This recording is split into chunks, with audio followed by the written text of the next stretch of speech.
प्रेमानंद जी भी भागवत पढ़ाते, भागवत का पाठ करते, मतलब भागवत का अच्छा पढ़ाते।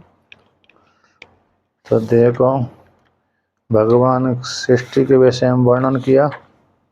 सृष्टि वर्णन में यहाँ पर सृष्टि प्रक्रिया उसको लेकर के, माया को लेकर के, मतलब प्रधान प्रकृति को लेकर ईश्वर ने, सांख्य को लेकर। हाँ, ईश्वर ने सारे पुराणों में ऐसे ही आता है। ईश्वर ने क्या किया, अपने प्रेरणा शक्ति को काल को लेकर के वो क्षोभ किया। तो माया में, प्रकृति में क्षोभ किया, तीनों गुणों में क्षोभ किया, अलग अलग थे। तो तीनों गुणों में क्षोभ हो जाने से पर क्या हो जाएगा, उनमें संगठित हो गए और एक दूसरे में मिश्रण हो गया।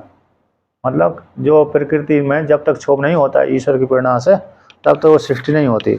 और जैसे ही भगवान है उसको अपनी माया शक्ति को क्या करते, क्षोभ करते हैं। यहाँ पर आया है, मायापति भगवान ने एक है तो बहुत होने की जब इच्छा करी ना, एक ओम बहुश्याम, अकेले थे परमात्मा, तो बहुत होने की इच्छा करी। तो बहुत होने की इच्छा करने पर उन्होंने अपनी माया से अपने स्वरूप में प्राप्त है, अपने स्वरूप में प्राप्त किया, काल कर्म स्वभाव को स्वीकार कर लिया, काल को, कर्म को, स्वभाव को। अच्छा, इसमें एक आता है तो नई अरे जो सृष्टि प्रक्रिया मानते हैं ना, उसमें कोई काल को अरे कारण मानता है, कोई कर्म को मानता है, कोई स्वभाव को मानता है। अच्छा, इसमें द्वितीय स्कंद के 5वें अध्याय का अरे 21वां मंत्र है। 5वें अध्याय के 21वें मंत्र ये आए। तो इसलिए तो भगवान, हाँ, काल कर्म स्वभाव मायेशु माया स्वया आत्मनिदृक्षया प्राप्तम विभूभूषुर उपाददे, ग्रहण किया। तो अपनी आत्मा को यानी यदृक्षया से प्राप्त है, यानी यदृक्षया अपने आप स्वभाव रूप से प्राप्त कर लिया। काल को है, कर्म को, स्वभाव को, परमात्मा ने इसको जो स्वीकार करके, माया के स्वामी परमात्मा अपनी माया के द्वारा अपनी माया को इस प्रकार से अपने स्वरूप को प्राप्त हो गया। मतलब माया से ही अपने स्वरूप को प्राप्त हो गए। और इस प्रकार से उन्होंने माया को लेकर के ही अपने आप में जो काल है, कर्म, स्वभाव को स्वीकार कर लिया। स्वीकार कर लेके फिर इसमें भगवान ने क्या किया, इस प्रकार से सृजन किया। अब माया से 3 गुण हैं भगवान की शक्ति से ना, कालाद गुण व्यतिकर परिणाम स्वभावता कर्मणो जन्म महता पुरुषाधिष्ठिताद अभूत। भगवान की शक्ति से काल ने, है ना, काल से गुण व्यतिकरा, गुणों में व्यतिकर होगा, तीनों गुणों में क्षोभ पैदा हुआ। भगवान की अरे काल की प्रेरणा से, भगवान की कालू जो प्रेरणा ना, तो कालू प्रेरणा यहाँ तब ये हो गया कि जीवों के कर्मों का फल भोग करने का समय आ गया। जीवों के कर्मों के फल को भोगाने का समय आ गया तो काल आ गया। तो जैसे व्यक्ति जो सोता है तो तब तक तो सोता है, जब उसको इच्छा होती है कि अब जगूं, तो उसी काल में काल आ जाता है, काल की प्रेरणा से वो जग जाता है। तो उसकी जो शक्ति है काली, तो उसी प्रकार से काल रूप शक्ति के माध्यम से गुणों में क्षोभ पैदा हो जाता है। जब क्षोभ पैदा हो गया तो क्षोभ पैदा हो जाने से फिर आया परिणाम, स्वभाव से परिणाम को प्राप्त हो जाता है। स्वभाव से कैसे, उस तीनों गुणों में क्षोभ पैदा हो गया, फिर स्वभाव से वो तीनों गुणों में रूपांतर हो गया, एक दूसरे में मिल गए, तो उनसे पंचभूत आदि होते हैं। ऐसे रूपांतर जो तीनों गुणों को हो गया तो उससे क्या हो जाएगा, कर्म से महता जन्म है, महातत्व का उत्पन्न हो। प्रकृति से ना तीनों गुणों में जब क्षोभ हो गया तो उससे महातत्व फिर काल को लेकर के तीनों गुणों में क्षोभ हो गया, फिर और काल को लेकर क्षोभ हो गया तो स्वभाव से रूप से तीनों गुणों में विपरिणाम हो गया। जब तीनों गुणों में विपरिणाम हो गया स्वभाव को लेकर के, फिर उसमें क्या आ गया, कर्म से। तो कर्म की चेष्टा हो गई, तो कर्म से क्या हो गया, महातत्व की उत्पत्ति हुई। अब फिर महातत्व से फिर कौन हो गया, अहंकार हो गया। तो अहंकार से फिर अरे सात्विक राजस तामस को लेकर के ज्ञानेंद्रिय, कर्मेंद्रिय और पंच अरे अंतकरण और पंच महाभूत शब्द तन्मात्रा उत्पन्न हो गए। इस प्रकार से उत्पन्न परमात्मा ने अनेक रूप धारण करके इसमें प्रवेश कर गया।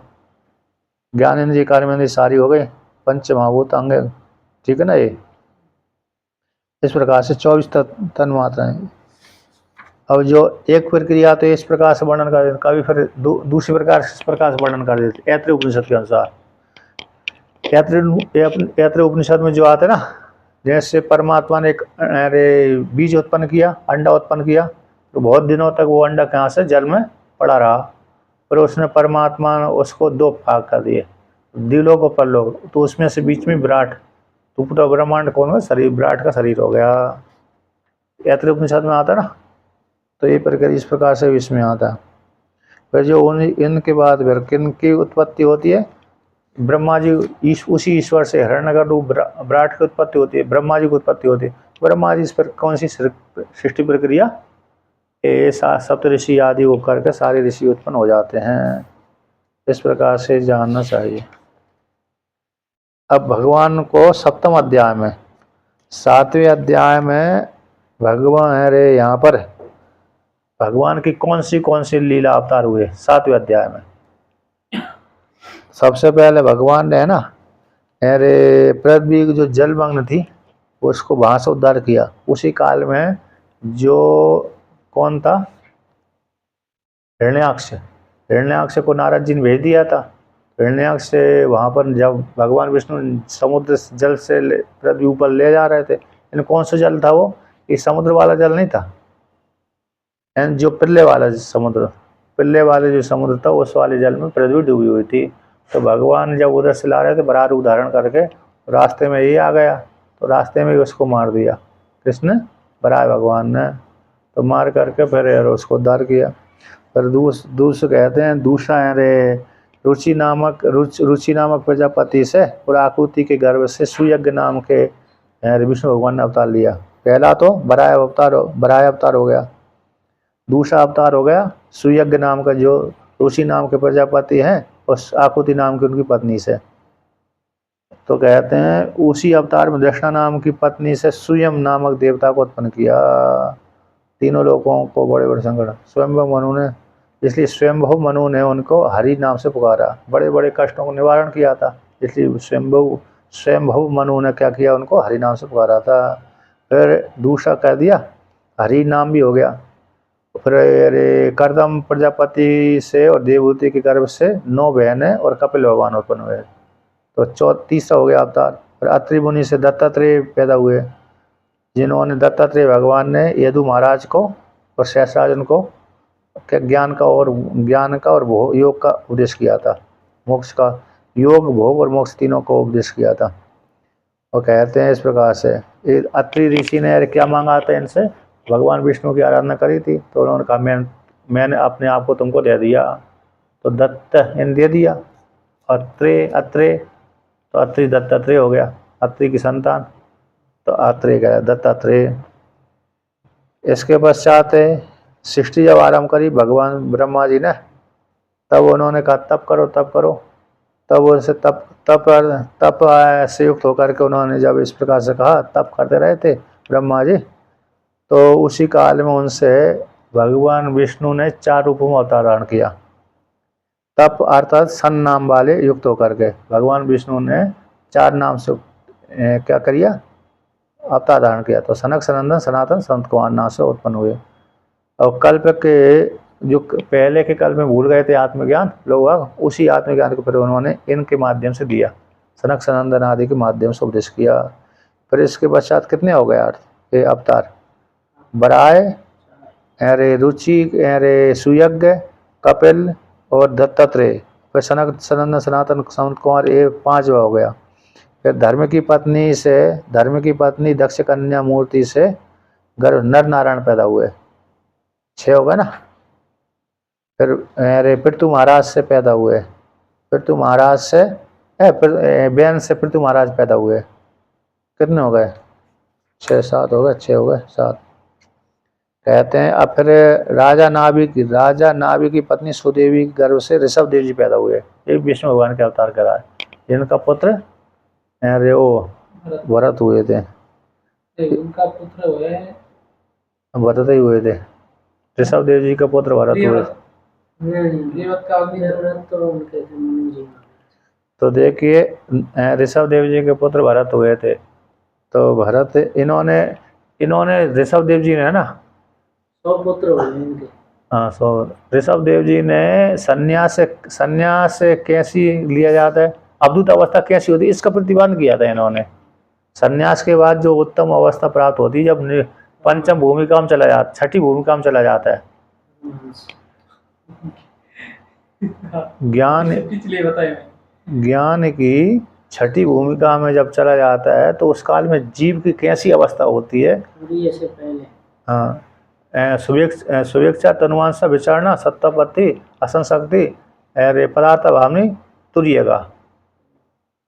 तो सत्तापत्ति में 5 भूमिका आ जाती है,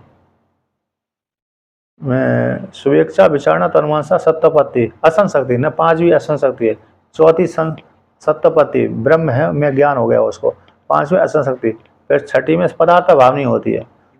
तो असंशक्ति 5वीं भूमिका और 6ठी भूमिका में इन्होंने प्रतिपादन किया था।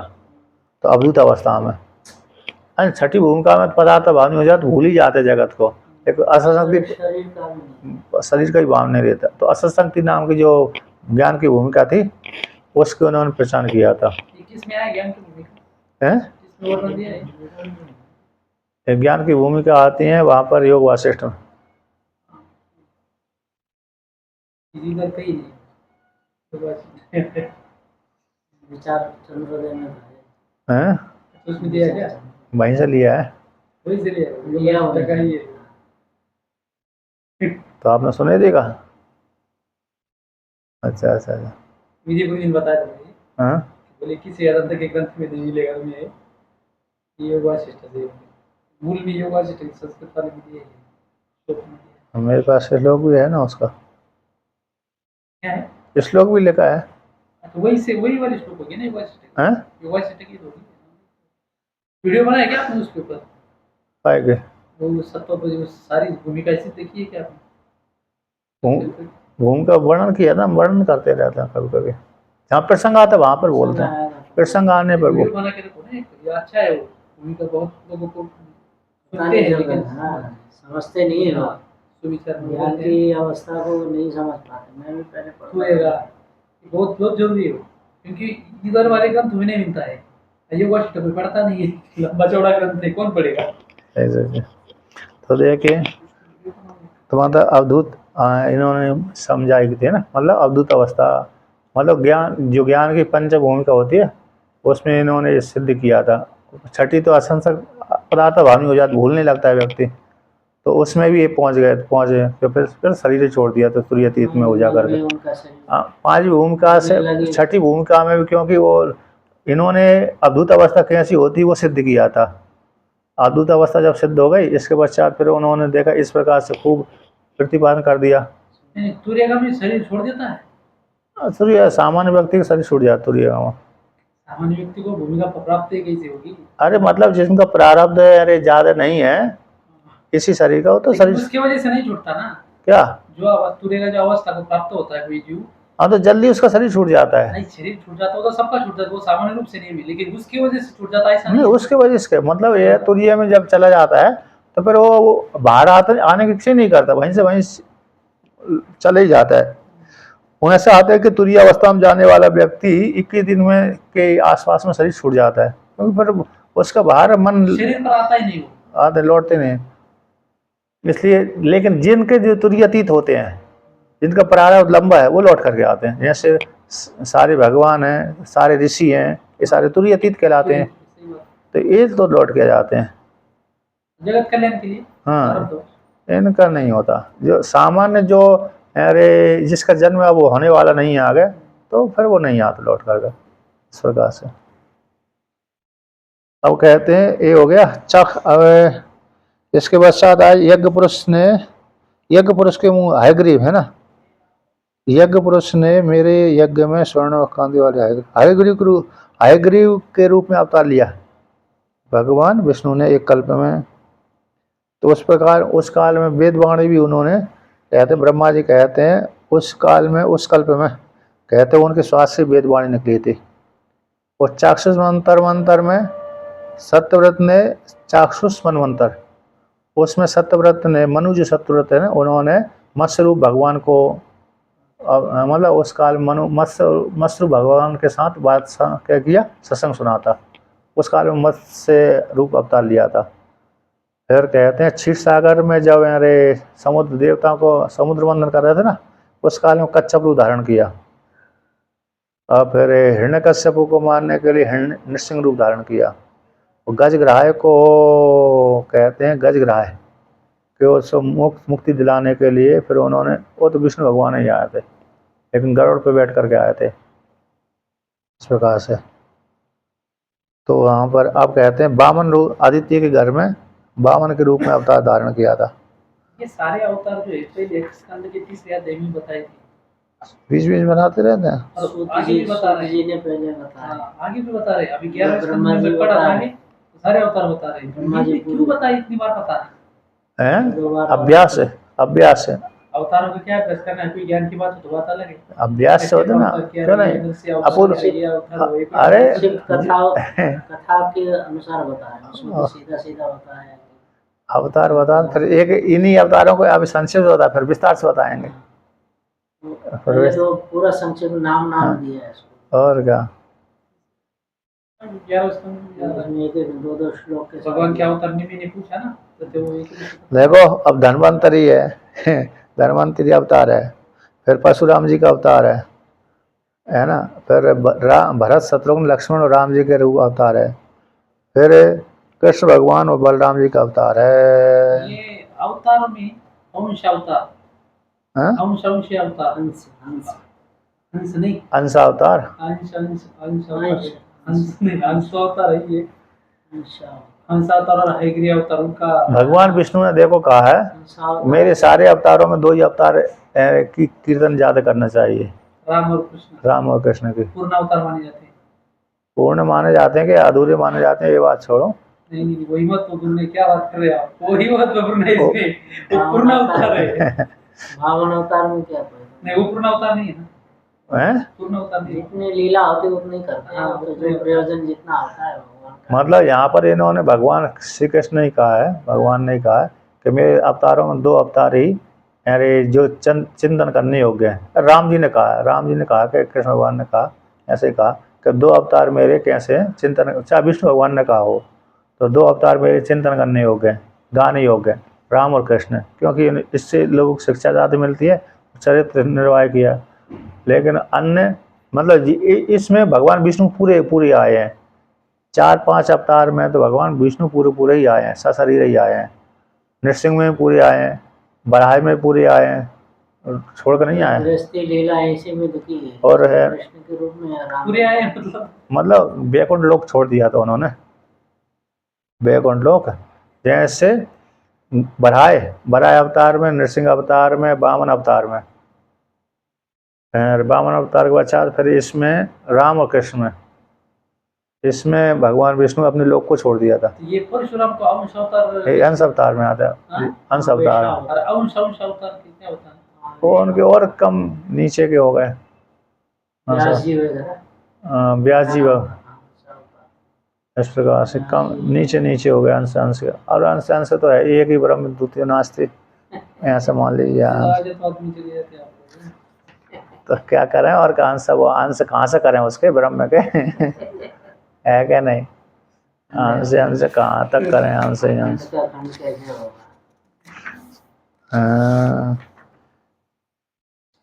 अब देखो इस प्रकार से वर्णन कर दिया। अब नारद जी ने पूछा कि हे पिताजी, अब नारद भगवान ब्रह्मा जी तपस्या कर रहे थे, तपस्या करते हुए देख करके नारद जी ने पूछा हे पिताजी, मैं तो आपको जानता था कि आप ही सबसे श्रेष्ठ इस जगत के रचयिता हैं, सबको से सबसे श्रेष्ठ पिताओं के पिता हैं, सभी के आप पिता हैं, फिर इसलिए आप पिता वहाँ कहलाते हैं।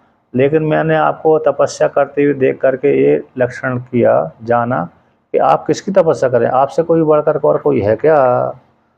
आप मेरे को उस ज्ञान का उपदेश करिए जिसके जान करके मैं इस संसार सागर से मुक्त हो जाऊं। मैं तो सोच रहा था आप ही सबसे श्रेष्ठ हैं, और फिर आप ही दूसरे किसी की आराधना कर रहे हैं, तो फिर कौन है वो जिसकी आराधना करके आप इस प्रकार से फल को प्राप्त हुए? ऐसा ब्रह्मा जी से पूछा।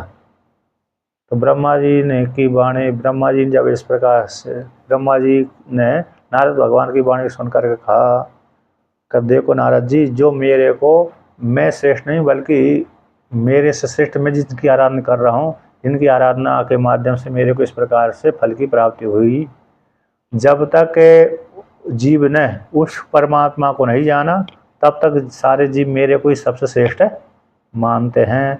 जब व्यक्ति उस तत्व को जान लेता तो मेरे को श्रेष्ठ मानना बंद कर देता है। तो जब मैं सृष्टि आरंभ कर रहा था, सृष्टि प्रक्रिया, तो उस काल में क्या हुआ, तो उस काल में मेरे को कहते हैं सृष्टि करने को ज्ञान नहीं प्राप्त हुआ। सृष्टि जब आरंभ किया, मैंने रचना करने की इच्छा करी, तो मेरे को सृष्टि करने का ज्ञान ही नहीं प्राप्त हुआ। तो फिर जब मैं सोचने लगा किस प्रकार सृष्टि करूं, उत्तम सृष्टि करूं, तो वहाँ से आकाशवाणी के माध्यम से मेरे को तप ऐसा सुनाई, ता ऐसा आया, सुनाई पड़ा, तप करो तप करो। तो फिर मैंने कई हजार वर्ष तक तप करा। तो उसी काल में भगवान विष्णु ने मेरे को क्या दिया, दर्शन दिया। हंस रूप में दर्शन दिया, चतुर्भुज रूप में दर्शन दिया, और अपने स्वरूप का अपने धाम का दर्शन कराया। अब फिर उन्होंने फिर मेरे हृदय में ज्ञान प्रवेश करा दिया। तो इस प्रकार से ज्ञान जब प्रवेश कर रही, तो उसी ज्ञान को लेकर के मैंने सृष्टि प्रक्रिया किया। तो जो ज्ञान भगवान विष्णु ने मेरे को दिया था, उस ज्ञान को मैं तुमको कहता हूँ, उस ज्ञान को कहता हूँ। तो देखिए भगवान ने क्या कहा, हे नारद जी तुम सुनिए, मेरे पुत्र हो, तुम सुनो। इस ज्ञान को प्राप्त करके जीवात्मा कैसे हो जाए, संसार सागर से पार हो जाता है। तो चतुर्थ श्लोक कहते हैं, आप कह ले को 9वें अध्याय का 30वां श्लोक। श्री भगवान उवाच ज्ञानम परम गुह्यम मे यदि विज्ञान समन्वितम सरहस्यमिदंगम च ग्रहण गदितम मया।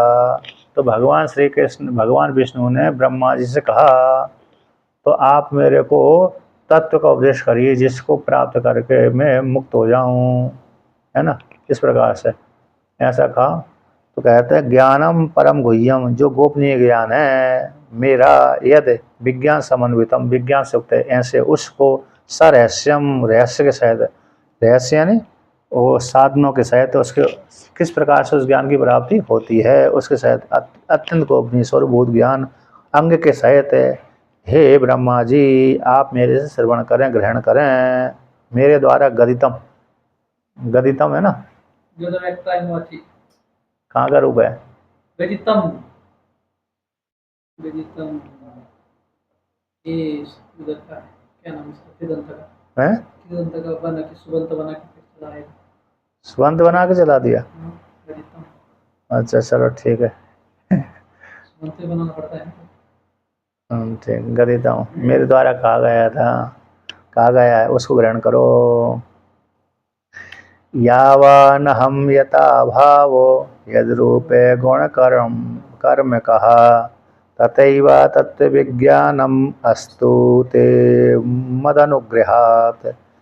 मैं जितना हूँ, यावान हम, यावान तावान, जितना उतना, जितना हूँ, यथा भाव जिस जैसा मेरा स्वरूप है, यद रूप गुण कर्म का, जो जिस प्रकार से मेरे गुण हैं, रूप है, कर्म है, आकर्म, गुण को लेकर के, रूप को लेकर, कर्म को लेकर मैंने क्या किया, क्रीड़ा करी।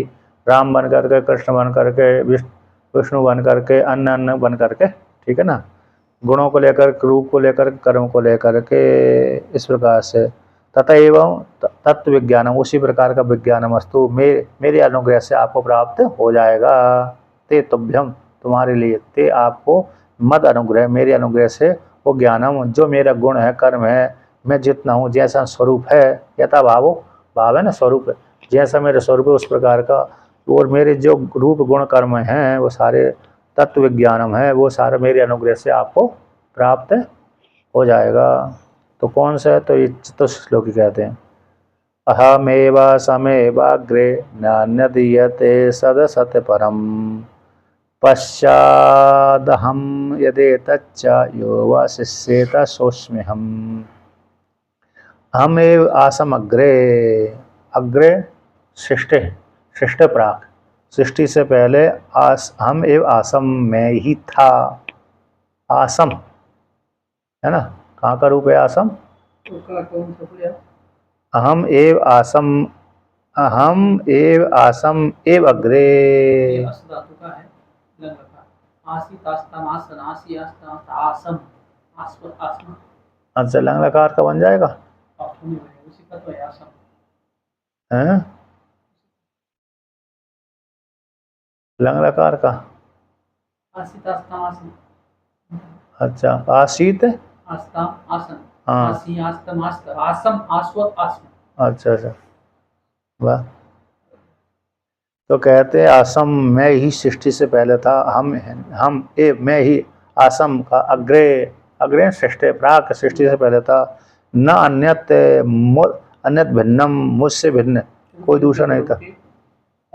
एव आसम हम कैसे किया आपने? हैं? अन्वय करिए थोड़ा अन्वय। अहम एव आसम अग्रे सृष्ट प्राक, सृष्टि यानी प्राक है, सृष्टि से पहले, आसम एव अग्रे। सृष्टि प्राक। हाँ हम एव आसम। हाँ, मैं सही था। हम आसम अग्रहे प्राक, सृष्टि से पहले मैं ही था, न अन्यत भिन्न नहीं था कोई, यत जो कुछ सी वस्तु देख रही वो भिन्न, मुझसे भिन्न कोई दूसरा नहीं था। सत प्रत्यक्षम, सत यानी प्रत्यक्षम, और असत यानी सूक्ष्मम, ए भी नहीं था। वो कहते सत असत से परम, जो प्रधान है वो भी नहीं था। कौन है प्रधान? प्रधान प्रकृति एक ही था ना, एको हम द्वितीय, सृष्टि से पहले सत असत परम। हाँ, सत सत शब्द से यहाँ पर प्रत्यक्ष लिया है, असत शब्द से यहाँ पर सूक्ष्म लिया है। हिंदी में क्या लिया? प्रत्यक्ष लिया। अरे हिंदी से मैं टीका से बोल रहा हूँ यार, सीधरी और का क्या प्रत्यक्ष क्या उसका अर्थ? हाँ, सत यानी सत का अर्थ प्रत्यक्ष है, असत ज्ञान सूक्ष्म। असत शब्द से सूक्ष्म लिया है, और परम शब्द से प्रधान लिया है। मैंने प्रधान और सूक्ष्म भी। हाँ, श्रेष्ठ स्थूल भी नहीं था, सूक्ष्म नहीं था, कारण भी नहीं था, प्रधान यानी कारण, प्रकृति उस काल में नहीं था, मुझसे भिन्न कोई दूसरा नहीं था। अब सृष्टि के बाद कहते पश्चात हम, अब सृष्टि कर ली तो उस काल में मैं ही हूँ, हम एव पश्चात, सृष्टि हो जाने के पश्चात मैं ही हूँ, मुझसे भिन्न कोई दूसरा नहीं है। यद एतत् जो दिख रहा है, यद एतत् श्रेष्ठ पश्चात, सृष्टि के बाद, सृष्टि अनंतरम, सृष्टि के अनंतरम, ठीक है ना, सृष्टि के अनंतरम पश्चात, सृष्टि के बाद में आ गए, तो जो है कौन, यद एतत्, यह जो दिख रहा है साम, विश्वम दिख रहा है, यद एतत् का अर्थ हो गया विश्वम दिख रहा है, वो कौन है, हम मैं ही हूँ। अब कहते हैं यो अवशिष्यते सुअसम, अब सृष्टि संहार करने के पश्चात, प्रलय करने के पश्चात, तो जो शेष व्यवस्था है, सो अस्मि हम, वो शेष भी मैं ही हूँ। अब शिष्य जो शेष व्यवस्था, सृष्टि संहार हो जाने के पश्चात जो शेष व्यवस्था वो ही मैं हूँ। इस प्रकार से उत्पत्ति स्थिति संहार, इसमें तीनों का वर्णन किया है। उत्पत्ति से पहले ही मैं था, सृष्टि उत्पत्ति के बीच में भी मैं ही हूँ, और संहार होने के पश्चात ही मैं ही रहता हूँ। अब कहते हैं दूसरा श्लोक देते हैं, तीर्थम यत प्रतीयेता, बोध नहीं हो पाया हैं? इस श्लोक को कहना क्या है? देखो सृष्टि दोष, इससे बता देता हूँ आपको। उससे बताइए थोड़ा सा।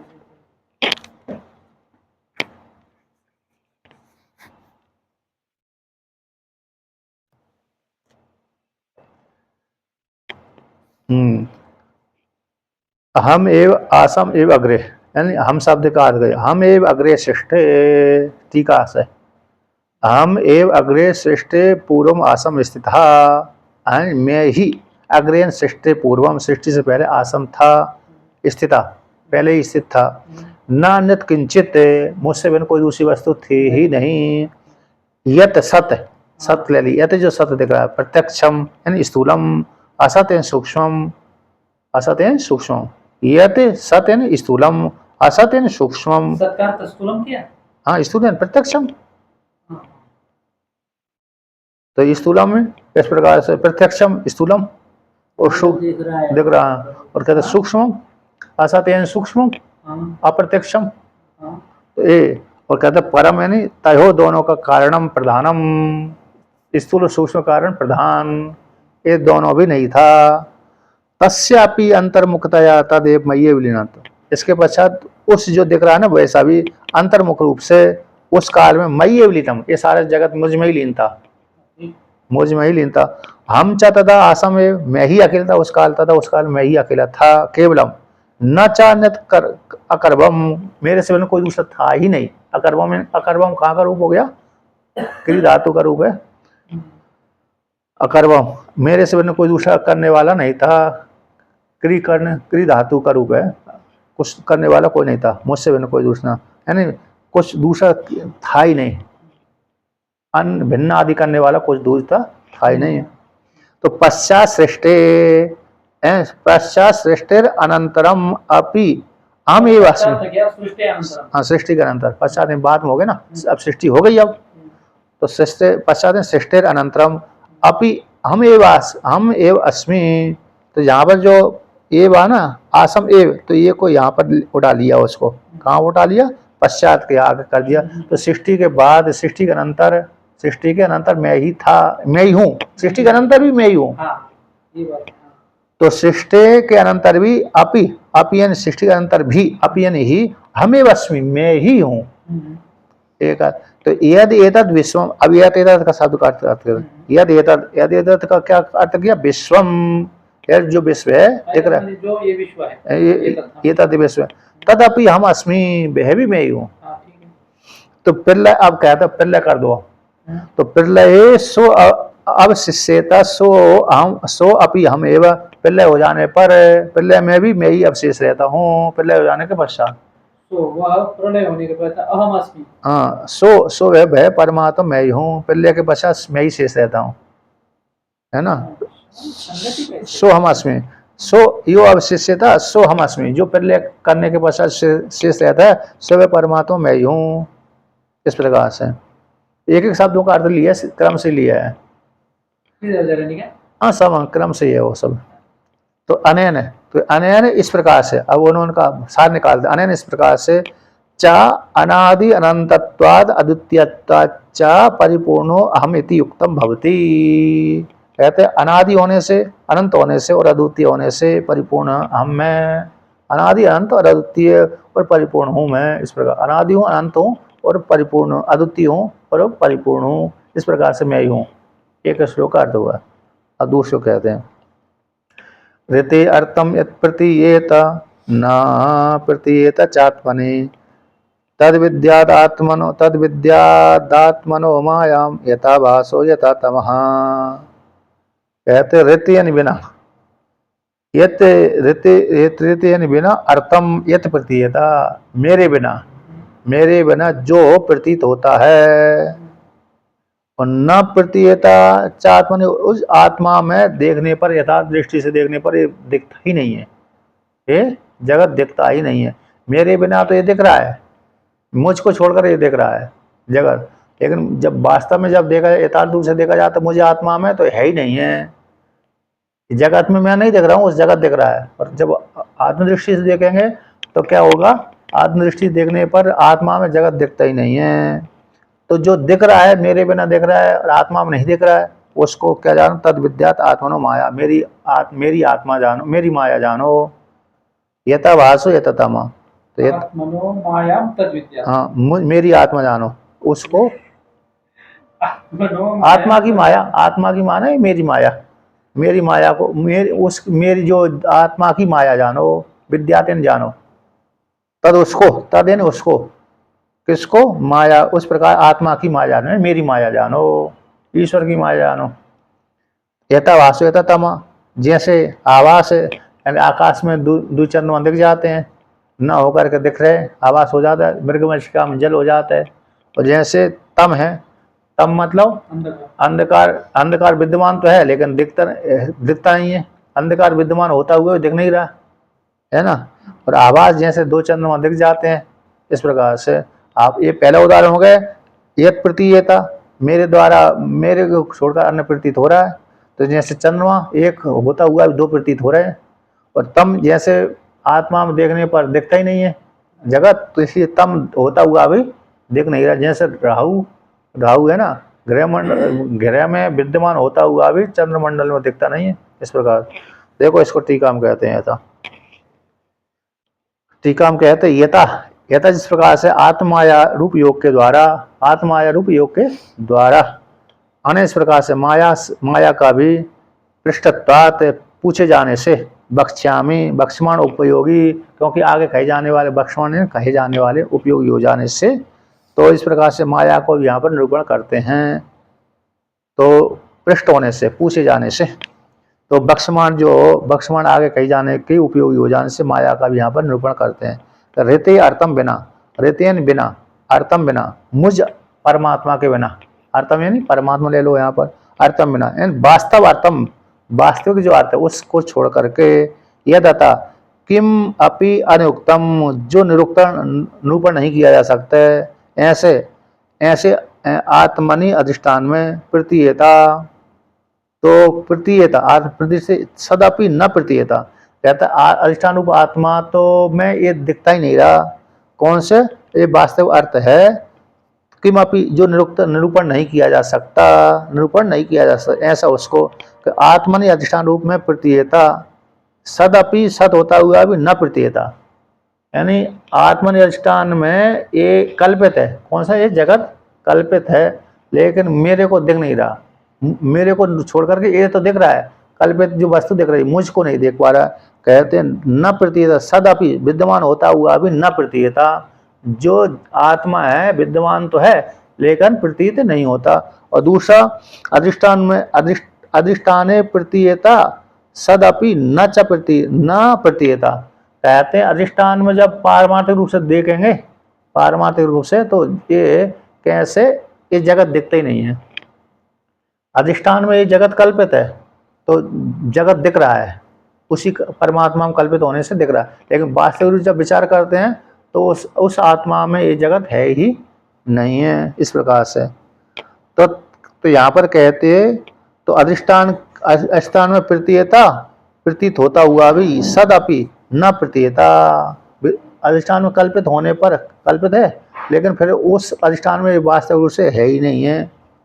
तो कहता था आत्मनो मम मायाम विद्यात, जिस प्रकार से दिखता है उसको मेरी मुझ आत्मा की मम माया को जानो, आत्मा ने मेरी, आत्मनो का अर्थ करी मम, षष्ठी का एक वचन करती मम मायाम विद्यात, उसको माया जानो। तो वास्तविक अर्थ के बिना जो इस प्रकार से दिख रहा है और जब निरूपण करते हैं तो उस अधिष्ठान रूप आत्मा में दिखता ही नहीं है, न प्रतीयता, इस प्रकार से। एक तो सत नहीं दिख रहा, माया को लेकर के सत दिखना बंद हो गया, और अधिष्ठान में जब विचार करते हैं तो अधिष्ठान में वो नहीं दिखती, तो इस प्रकार से दिख रही है वो, तो न होकर के दिख रही है वो माया जानो। तो उदाहरण देते हैं यथा आवासो, जितना आवास है द्विचंद्रादि इत्यर्थम, तो द्विचंद्रादि इति अर्थम बिना प्रतीत दृष्टांता, तो जैसे चंद्रमा एक है लेकिन दो दिख जाते हैं आवास कारण, है करें दो, इस प्रकार से दो, तो इस प्रकार अर्थ के बिना, एक अर्थ के बिना दो दिख रहे हैं, है ना, है तो एक है लेकिन दो प्रतीत हो गए। तो दूसरा उदाहरण देते यथा तामा, सतो अपि अप्रतीत हो, विद्यमान होता हुआ भी नहीं दिख रहा, एक तो विपरीत दिख रहा है, एक न होता हुआ नहीं दिख रहा। तो तमो राहु यथा ग्रह मंडले, जैसे तम है, तमो राहु अंधकार में जो राहु है ग्रह मंडल में स्थित है, स्थित होने पर भी न दृश्यते था, और दिखता नहीं है। राहु जैसे तमो रूप जो राहु है, अंधकार रूप जो राहु है, ग्रह मंडल में स्थित होता हुआ भी वो दिखता नहीं है, इस प्रकार से कहा। अब तीसरा मंत्र कहते हैं यथा महन्ति भूतानि भूतेषुच्चा बचेष्वनो प्रविष्टानि तथा तेषु न तेष्विहम्। कहते हैं यथा महन्ति भूतानि, जब सृष्टि प्रक्रिया करता है परमात्मा तो पंचभूत है, पंचभूतों को उत्पन्न कर देता है, तो महन्ति भूतानि पांच महाभूत है। तो पांच महाभूत जब अगला शरीर उत्पन्न होता है तो कहते हैं भूतेषु उच्च और अवचेषु, उच्च ऊंचे वाले देवता आदि शरीर में, अवचेषन मनुष्य आदि अथवा कीड़े मकोड़े आदि के शरीर में। कहते इसमें पंचभूत पहले से ही है, पंचभूतों के लिए अदलंग शरीर बना हुआ है, पुनः फिर पंचभूत उसमें मिलते भी हैं और नहीं भी मिलते हैं, प्रवेश भी करते हैं और नहीं भी प्रवेश करते।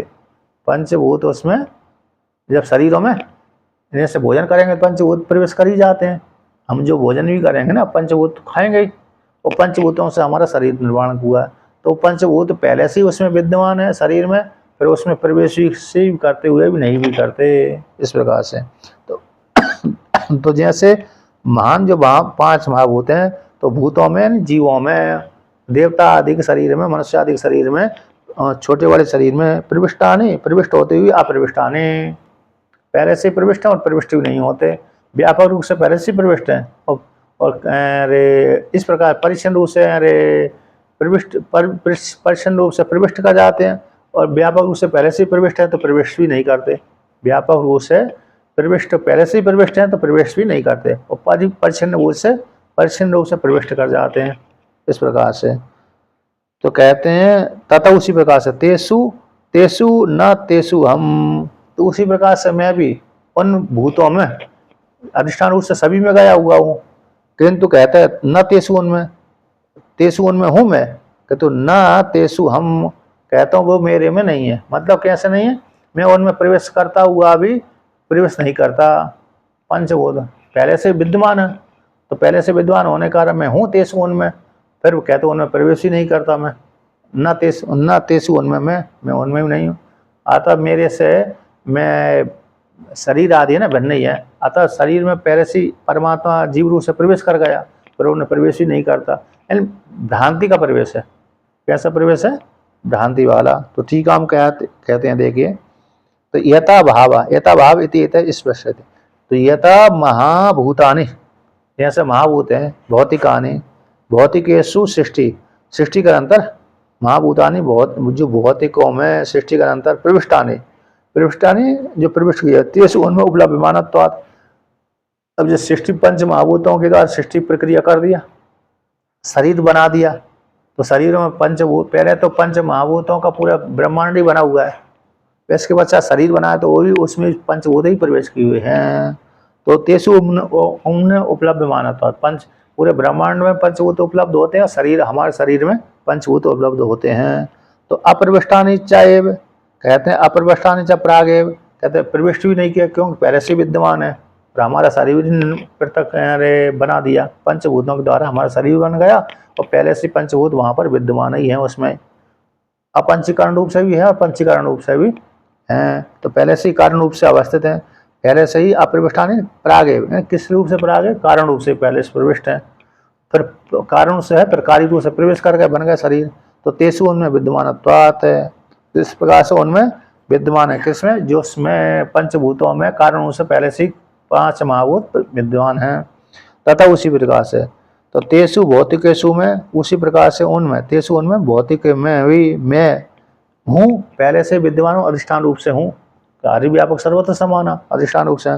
तो न चाहतेसु हम, किंतु मैं इस प्रकार से उनमें नहीं हूँ, क्योंकि जिस प्रकार से अरे पंच महाभूत पहले से कारण रूप से अवस्थित है, उसी प्रकार परमात्मा भी अधिष्ठान रूप से सभी में अवस्थित है, और फिर उनसे पृथक भी है। तो एवं भूत, तो एवं भूतः मम सत्ता, इस प्रकार से मैं सत्ता रूप से पहले से विद्यमान हूँ, मैं किसी में प्रवेश करता भी नहीं हूँ। न तेसु हम, तो तेसु यानी उन शरीरों में मैं हूँ भी नहीं हूँ, अतः पहले सत्ता रूप से पहले से ही हूँ, और फिर मैं उनमें प्रवेश ही नहीं करता हूँ, जो प्रवेश करता है भ्रांति सही है। तो सत्ता रूप में सभी जगह में गया हुआ हूँ, इस प्रकार से। अब चौथा मंत्र कहते हैं, एतावदेव जिज्ञास्यम तत्व जिज्ञासु नात्मना अन्वय व्यतिरेकाभ्याम यत स्यात् सर्वत्र सर्वदा। कहते हे ब्रह्मा जी, आपको एतावद ही जिज्ञासम, कहते अरे आत्म तत्व जिज्ञासु, आत्म तत्व को जानने वाले जिज्ञासु, आत्मा के तत्व स्वरूप को जानने के जिज्ञासुओं के द्वारा, आत्मा के स्वरूप को जानने वाले जिज्ञासु, उन जिज्ञासुओं के द्वारा एतावत जिज्ञासा, इतना ही जिज्ञासा करने के योग्य, जानने योग्य है। कौन सा जानने योग्य है, कि जो अरे अन्वय व्यतिरेक के द्वारा, कि परमात्मा इस सृष्टि प्रक्रिया के माध्यम से, पंचभूतों के माध्यम से, पंचकोशों के माध्यम से हृदय रूप गुहा में गया हुआ है। जैसे कारण से कारण है ना, कार्य में आया हुआ है, उसी प्रकार से परमात्मा ही जीव रूप में गया हुआ, अन्वय हो गया। अब क्या व्यतिरेक में, तो व्यतिरेक में है, कार्य उस कारण में नहीं है, कार्य उस कारण में नहीं है, संगार कर दिया। तो अन्वय रूप से वही परमात्मा गया हुआ है संपूर्ण जगत में, और व्यतिरेक से उसमें भिन्न कोई, उससे परमात्मा से भिन्न कोई दूसरा है ही नहीं, है ही नहीं। इस प्रकार से अन्वय व्यतिरेक के द्वारा, यानी कार्य में कारण का रहना ये अन्वय हो गया। हाँ, और व्यतिरेक में अरे कार्य उस कारण में है ही नहीं है, कार्य कारण बाद हो गया ना उसका, इस प्रकार से व्यतिरेक में। तो इस प्रकार उसका अन्वय और व्यतिरेक का क्या बताते हैं समझाने के लिए है, अंतिम में बताते हैं। अन्वय व्यतिरेक हो गया ना कि परमात्मा इस प्रकार से गया हुआ है, सृष्टि में वही आया, फिर संग सृष्टि उसी परमात्मा नाम जाकर लीन हो गई, कारण से भिन्न बची है ही नहीं है वो सृष्टि। अध्यारोप अपवाद, परमात्मा में सृष्टि हुई, परमात्मा जाकर लीन हो गए। तो इस प्रकार से वो परमात्मा ही यहाँ पर आया सत्ता रूप से, और उसमें सृष्टि प्रवेश कर गए, लीन कर गए, तो वो कारण से भिन्न है ही नहीं, कार्य रूप से नहीं है ना, अब कारण रूप से अवस्थित है। तो उसी प्रकार अन्वय व्यतिरेक के द्वारा ये सत्व तत्सत्यम तदाभाव, जिसके होने पर रहता है, जिसके न होने पर नहीं है। देखिए इसको साधन को लेकर कहते हैं, ये साधन है, तो कहते हैं साधन में यानी आत्मना तत्व जिज्ञासुना, यानी आत्मा के तत्व को जानने की इच्छा करने वाले साधकों के द्वारा एतावदेव जिज्ञासम, एतावत्वम एव जिज्ञासम, इतना ही जिज्ञासम विचारियों, इतना ही जानने योग्य है, विचार करने को है। तद कौन है, तदेव है भई, कौन, जो पहला श्लोक के द्वारा हम एव आसम अग्रे, इस मंत्र में जो कहा गया था वही जानने योग्य है, पहले मंत्र के द्वारा जो कहा गया था वही जानने योग्य है। तो इसको कहते हैं अन्वयम, अन्वय कार्यसु कारण रूप से कारणत्वेन अनुवृत्ति, अन्वय का अर्थ करिए कार्यों में कारण रूप से अनुवृत्ति होती है, यानी कारण अवस्थायाम च ते व्यतिरेका, तो कारण अवस्था में उनका व्यतिरेक हो जाता है, उनसे कार्यों से व्यतिरिक्त हो जाता है, ये व्यतिरेक हो गया। यानी अन्वय हो गया कार्य में कारणत्व रूप से अनुवृत्ति होती है, कारण ही कार्य में आ रहे हो।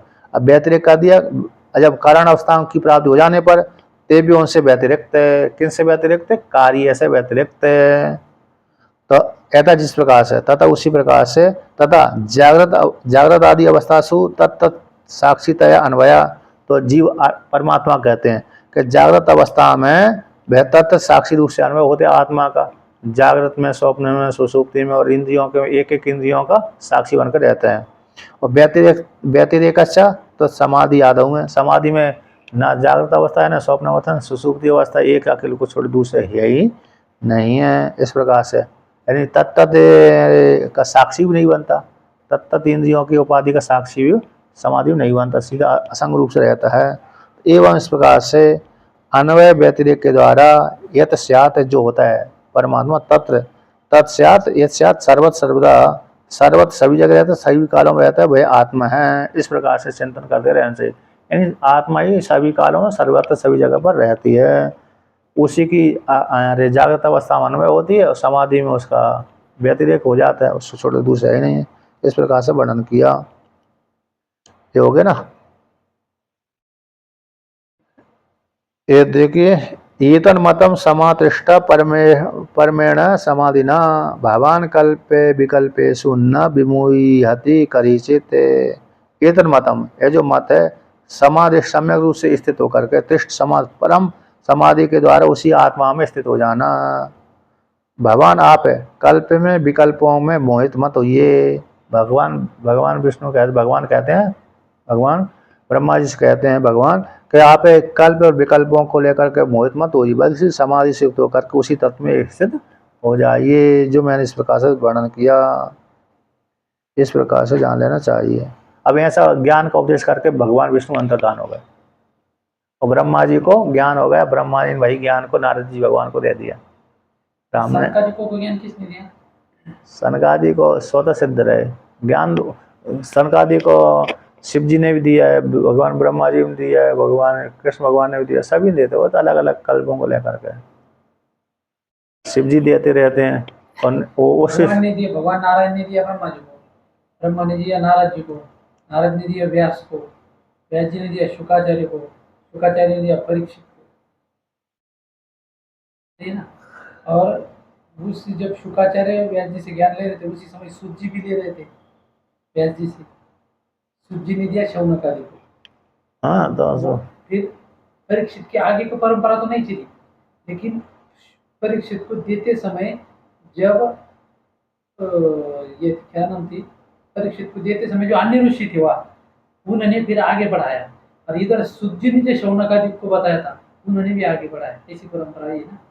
हाँ और क्या, ऐसे तो तो सुनो। देखिए पहले भगवान नारायण ने ब्रह्मा जी को दिया तो चतुश्लोक में दिया, चार हाँ। श्लोक में दिया। फिर ब्रह्मा जी ने नारद को दिया, वो कितना दिया? वो भी संक्षेप से दे दिया। तो उसका प्रकरण का है, जैसे अभी चतुश्लोक का प्रकरण है, ये भी नारद जी को दिया है भगवान ब्रह्मा जी ने। तो वो 4 श्लोक का ही दिया है। 4 श्लोक दे दी, पूरा सारा आ गया था उसमें। 4 श्लोक को दे दिया पूरा, दो अध्याय है ना इसमें, पूरा सब सारा वर्णन किया। ये तो 4 श्लोक की भगवान विष्णु ने उपदेश किया था 4 श्लोक के द्वारा, और पीछे की और भगवान का स्वरूप को वर्णन किया पीछे, आगे पीछे यहाँ पर। इसके पश्चात नारद जी को ज्ञान हो गया, मुक्त हो गए, जो उन्होंने व्यास जी भगवान को दे दिया था वही ज्ञान, उन्होंने विस्तार कर दिया। उन्होंने विस्तार कर दिया, दिया। मतलब वो तो उनको तो बहाना है, मतलब विस्तार तो उन्होंने पहले से ही कर दिया। राम जी के विष्णु भगवान के कई चरित्र लिखे थे ना, और व्यास स्वतः सिद्ध रहे हैं। ये तो कैसे हैं, स्वतः सिद्ध होते हैं, समाधि के द्वारा देख लेते हैं। तो सुना भी चतुर्श्लोकी विस्तार मान, चतुर्श्लोकी का विस्तार है, ठीक है। उसमें कोई बात नहीं। तो यहाँ से नारद जी को ज्ञान दे, नारद जी मुक्त हो गए। अब देखो वहां पर है ना, नृतावसानी नटराज लंकर न पंचवारा उद्धर तु गामा सनकादि सिद्धांत ये तद्विमर्शे शिव सूत्र जाना है। उसमें तो किसने ज्ञान दिया? शिव जी ने दे दिया। नटराज राजो नरा डंका, नटराज राजो नना डंका न पंचवारम उद्धर तु गामा सनकादि सिद्धांत ये तद्विमर्शे शिव सूत्र जाना डक्का पंचवारा।